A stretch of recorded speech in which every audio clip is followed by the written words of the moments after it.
Баршаларыңызға қайырлы күн. Бүгінгі біздің 5-ші сабағымыз Инстаграмда адам жинау жолдары туралы болмақ. Қазір мен сотканың бетіндегі фонды ауыстырсаңызшы.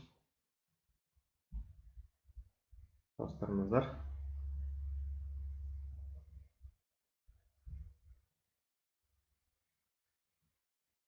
Ашық болмаған жақсы, мынаны жүктеп алсайын.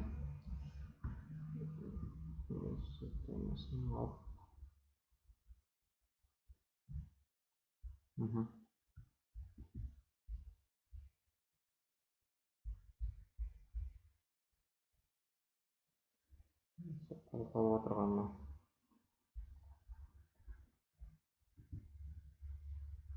Аха, болды. Енді Инстаграмда адам жинау үшін жалпы біз көп адамдар былай жинайды.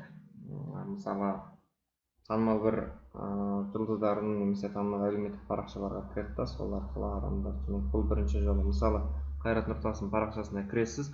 Кірген кезде мұнда қарасаңыз, жалпы 4 миллион адам бар, иә, мұнда. 4 миллион адам. Енді осы 4 миллион адам ішіне кірсеңіз, адамдар секунд сайын, минут сайын жазылып жатыр. Ол үшін сізде бірінші жазыласыз. Жазылғаннан кейін біраз жаңартып жібересіз да, қайтадан мұнда кірсеңіз, сіз міне жаңағы 4 миллион адамның ішінде біріншіге сіз шықтыңыз. Бірінші жолда сіз тұрсыз. Енді біраз минуттардан кейін немесе бірер секундтардан кейін жаңағы парақшаны жаңартып жіберіп, қайтадан осы парақшаға кіретін болсаңыздар, сіз мына сияқты астыға түсіп отырасыз. Осылай адамдар жазылған сайын сіз астыға кете бересіз. Сонда сіздің үстіңізден келген адамдар сізге былай көрген кезде парақшаңыз тартым болса жазылып отыратын болады. Түсінікті ғой? Міне мысалы, бағана мен жазылдым, міне менің үстіне мына адамдар келді да, мына жақта міне маған жазылып жатыр. Осы сияқты. Енді тағы мұнда кірсеңіздер, басасыздар да мұнаны отменить етіп шығып кетесіздер. Шығып кеткеннен кейін мұна 4 миллион адам ішіне қайтадан кірсеңіздер, сіз міне спискте жоқсыз. Қайта жазылсаңыз, қайтадан сол 4 миллион адамның ішінде бірінші болып осылай шығып отырасыз. Осы сияқты әр 20-30 секунд сайын немесе 1 минут сайын кіріп шығып отырсаңыз, сіздің үстіңізден келген адамдарда сіздерге жазылып отыратын болады. Онан кейінгі адам жинаудың екінші жолы, мысалы, мұнда кірсеңіздер, жаңағы лайк басу арқылы адам жинауға болады. Мысалы, жаңадан салған достарға осылай лайк басып отырсаңыздар, ол адамдар сіздерді көреді да, маған лайк басқан кім екен деп, сіздің парақшаңызға өтіп қарап, сізге жазыла алады. Онан кейінгі жолы, міне мысалы, мұнда қарасаңыздар, жаңағы лентаға салған посттың минутына қарап адам жинауларға болады. Мысалы, мына постқа қарасаңыздар, міне мына арада қазір көрсетіп жіберейін сіздерге. Міне мына арада 19 минут бұрын осы пост салған, 19 минут бұрын. Енді осының үстіне қарасаңыздар, міне 45 адам лайк басқан. Яғни осы 45 адам 19 минут бұрын осы Инстаграмда болды деген сөз. Енді оларға сіз осылай достық жіберіп шығасыз, әрқайсына. Күніне бір 200 адамға немесе 100 адамға жазылуға болады. Одан кейін былай шығып кетсеңіздер, сіздің парақшаңыз ұнаса, ол адамдар жазылатын болады. Онан кейінгі тағы да бір адам жинаудың жолы, жаңағы мысалы мына сияқты, міне мысалы мына парақша, міне қарасаңыздар, 1 минут бұрын пост салды, міне. Көрдіңіздер, 1 минут бұрын пост салды. Демек, бұнда кірсеңіздер, міне, кіріп аны етесеңіздер, жаңарсаңыздар, 75 адам лайк басып жатыр, 79 адам лайк басып жатыр, 82 адам, 84, 85, 88, 93 деген сияқты жаңадан келген адамдар лайк басып жатыр. Енді осыларға бүйтіп жіберіп шықсаңыз, бұл адамдар сіздерді тез қабылдайды. Өйткені олар дәл қазір сіздермен бірге отыр деген сөз. Немесе мынандай астына кез келген комментарий жазуларыңыз керек. Комментарий жазу арқылы да адам жинай аласыздар. Мысалы, былай қоя салсаңыздар, жаңадан келіп жатқан адамдар сіздерге қарап, сіздің комментарийіңізді көріп жазылады. Мысалы, міне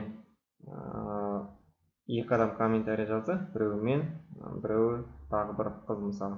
Енді осының 2 минут бұрын жазды мынау комментарияны, мен нарада 1 минут бұрын жаздым. Енді осыларға былай лайк басып шықсаңыз, ол адамда сізді көріп, сізге де лайк басып, немесе сізге де жазылып шығарады. Міне, уже 6 пікір жазылды.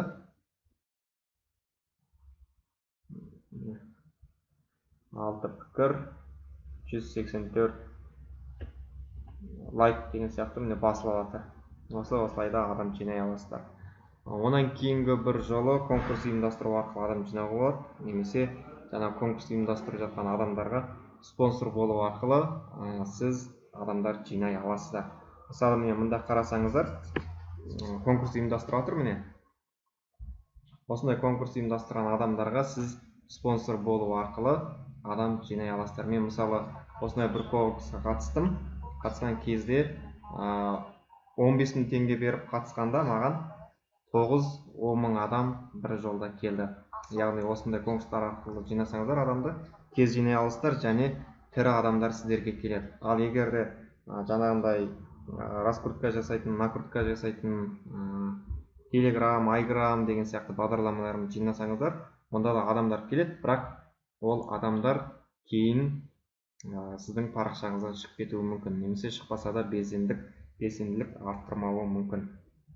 Онан кейінгі адам жинаудың тағы бір жолы, жаңағы жұлдыздар ұйымдастыратын атаулы гидтерге қатысыңыз, содан да оқырман жинай аласыздар. Онан кейін жаңағы таргетинг тәсілі арқылы, таргетинг жарнама беру арқылы да адамдар жинауға болады. Мысалы, таргетинг жарнамада мына сияқты бодрония деген сияқты жазылып тұрады. Бұлар арқылы да адамдар жинауға болады. Онда да біраз Facebookпен байланыстырасыз да, ақша төлейсіз, біраз ақша кетеді. Ең дұрыс жолы негізі бірден оқырман жинауға кіріспей, алдымен парақшаны түзетіп, әрлеп, жүргізіп отырсаңыздар, жұрт өзі-ақ сіздерді тауып алып жазылып отырады.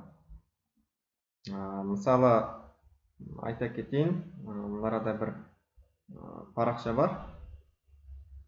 Қазір міне Әбілхан Агерке деген, осы кісінің парақшасына қарасаңыздар 40.100 адам бар. Бұл да тек қана парақшасын жақсылап әрлеп алған. Бұл парақша уақытты босқа өлтірмейді, ешқандай фотоны пост жазбай жарияламаймын, ешқандай жазбаны жай әшейін жаза салмаймын деген сияқты біраз фишкаларды қолданады. Енді мұнда қарап отырсаңыздар, расымен де жазған посттарының бәрі рет-ретімен жазылып отыр. Аралары ашық-ашық, бір-біріне текст жабыспай, көз тартарлықтай болып салынған. Сіздер де осылай салып отырсаңыздар, парақшаларыңыз жақсы жүреді. Мысалы, мына постына жаңа 1581 лайк басылған, және астына қарасаңыздар 82 пікір жазылған. Осы сияқты жақсылап постты жазып, парақшаны әрлеп алғандарыңыз жақсы. Жалпы менің бір сіздерге айтайын дегенім жаңағы конкурсқа спонсор болу арқылы адам жинап алғандарыңыз жақсы. Бір 10 мың адам жинап алсаңыздар, өте керемет болады. Жаңағы 10 мың адам жинасаңыздар, өздеріңіз жеке сілтеме қоя аласыздар, сілтеме арқылы басқа аккаунттарды жарнамалай аласыздар деген сияқты. Немесе жаңағы бір-бірлеріңізбен селбесу арқылы да адам жинауға болады. Мысалы, бүгін сіз бір адамды белгілейсіз, сосын ертеңінде ол адам сізді белгілейді деген сияқты. Серіктес арқылы, селбесу арқылы адам жинай аласыздар. Жалпы 10 мың адамға бірінші жеткізіп алсаңыздар, одан ары қарай өзі-ақ тез жиналып кетеді. Адам жинаудың жолдары осындай. Негізінен сол спонсор болу арқылы жинағандарыңыз өте дұрыс шешім.